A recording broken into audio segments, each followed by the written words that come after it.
Good morning dear students. आज का मेरा टॉपिक है transportation in animals and plants, class 7, subject science, chapter 11।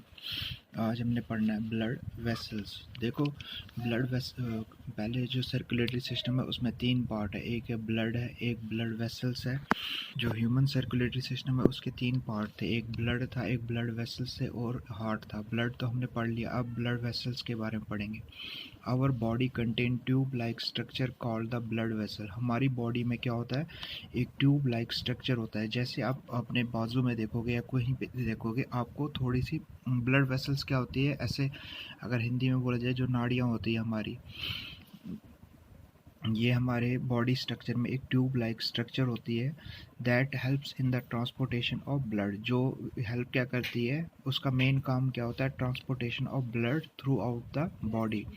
Blood को ट्रांसपोर्ट करना, ऑक्सीजन को ट्रांसपोर्ट करना। Our body contains 2 types of blood vessels. हमारी बॉडी में जो होते हैं वो 2 तरह के ब्लड वेसल्स होते हैं, बेस्ड ऑन द फंक्शन, जैसा वो फंक्शन परफॉर्म करती है। दे परफॉर्म, नेमली उनका नाम क्या है, आर्टरीज और वेन्स। तो अब ब्लड वेसल्स क्या होती है, एक ट्यूब लाइक स्ट्रक्चर होती है, जिससे क्या होता है, ब्लड जो है वो पूरे बॉडी में फैल जाता है। और इनके दो ब्लड वेसल्स हैं, मेन 2 ब्लड वेसल्स हैं, एक आर्टरीज और वेन्स।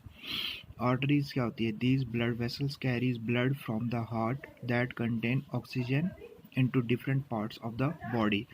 अब ये जो ब्लड वेसल होती है, ये क्या करती है, हार्ट से जाती है, और कहाँ पे जाती है, बॉडी पार्ट्स में। These blood vessels carries blood from the heart. ये क्या करती है, ये ब्लड लेती है कहाँ से, हार्ट से। दैट कंटेन्स ऑक्सीजन, और उसमें क्या होता है, ऑक्सीजन भी होता है, इनटू डिफरेंट, उसमें क्या होता है, ऑक्सीजन भी होता है, that into different parts of the body. और कहाँ पे ले जाती है, डिफरेंट पार्ट्स ऑफ बॉडी तक ले जाती है। Arteries have thick walls. Arteries जो होती है उनकी वॉल्स जो होती है थिक वॉल्स होती है। जैसे आप पाइप लेने जाते हो, एक पाइप जो होती है वो पतली सी होती है और दूसरी पाइप थोड़ी मोटी सी होती है। As the blood pressure is quite high. क्यों होती है थिक वॉल, क्योंकि जो ब्लड प्रेशर होता है वो बहुत ज़्यादा हाई होता है। अगर देखो पतली सी होगी तो उसमें से क्या हो जाएगा, वो उसके फटने का चांस होता है, लेकिन ये थिक होती है तो ये इसके फटने का चांस बहुत कम होता है। They are narrow so that the blood can flow quickly. और क्या होता है, ये नैरो होती है, मान लो क्या होती है, छोटी होती है, पतली होती है, ताकि ब्लड जो है वो क्विकली यानी बहुत तेज़ी से फ्लो हो जाए थ्रू देम। दे डू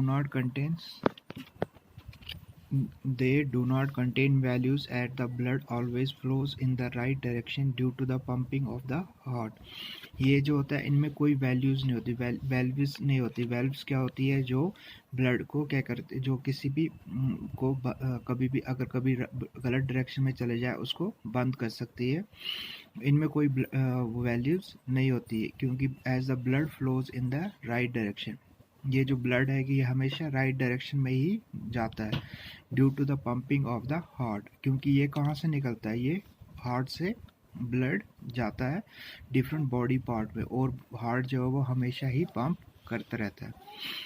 अब है veins. These blood vessels carries blood that reach in carbon dioxide from the body organs to the heart.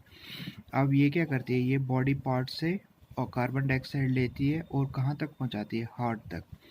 ये ब्लड वेसल क्या करती है, वो कैरीज ब्लड, वो ब्लड कैरी करती है जो जिसमें किस में रीच हो, कार्बन डाइऑक्साइड में वो रीच हो। फ्रॉम द बॉडी ऑर्गन्स, वो बॉडी ऑर्गन्स से कार्बन डाइऑक्साइड लेती है और वो कहाँ तक पहुँचाती है, हार्ट तक। Veins do have thick walls as veins do have thick walls as veins do not have thick walls. Veins जो होती है उनमें thick walls नहीं होती, as the blood pressure is quite low, क्योंकि blood pressure जो होता है वो बहुत ज़्यादा कम होता है। They are slightly wider than the arteries. ये जो होती है थोड़ी सी चौड़ी होती है as compared to किससे, arteries से। They contain valves that prevent blood flowing in opposite direction. और इनमें वैल्यूज लगी होती है, यानी जो ब्लड को रोकती है गलत डायरेक्शन में जाने के लिए। अब है पल्स। हम कभी भी डॉक्टर के पास जाएंगे, वो सबसे पहले क्या करता है, हमारी पल्स चेक करता है। पल्स क्या होती है, we know that heart pumps that blood in the heart pumps the blood in the arteries. हमें पता है कि हार्ट जो है वो पंप करता है, क्या, ब्लड को पंप करता है आर्टरीज में। This contain pumping of blood in the arteries result in their arithmetic throbbing which is called pulse.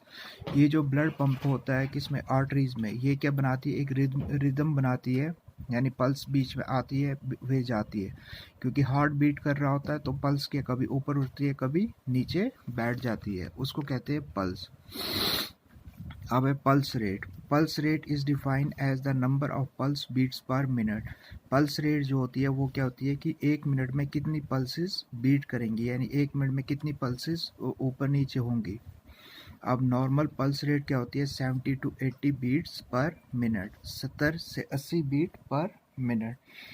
अगर इससे ज़्यादा हुई तो आपकी पल्स रेट जो है वो ज़्यादा है, अगर इससे कम हुई जो तो पल्स रेट क्या है, वो कम है। और पल्स रेट जो है वो हमेशा क्या होती है, वो नॉर्मली रहनी चाहिए। अगर ज़्यादा हुई तो आपको बुखार भी हो सकता है। जब हमको बुखार होता है तो वो क्या, डॉक्टर क्या चेक करता है, वो हाथ पे उंगली रखता है अपनी और क्या देखता है, वो पल्स ही देखता है। आज के लिए इतना ही। Thank you and have a nice day.